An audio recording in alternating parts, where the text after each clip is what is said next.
However, it's an image, we have to edit that image by using the filter.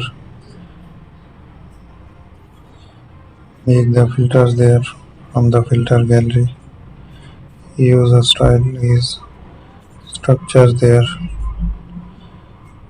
We can scale it, add some relief there. So using the structure,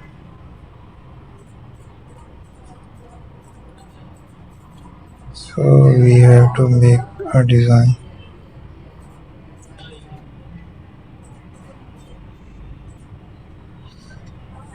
Now we will add some grainness.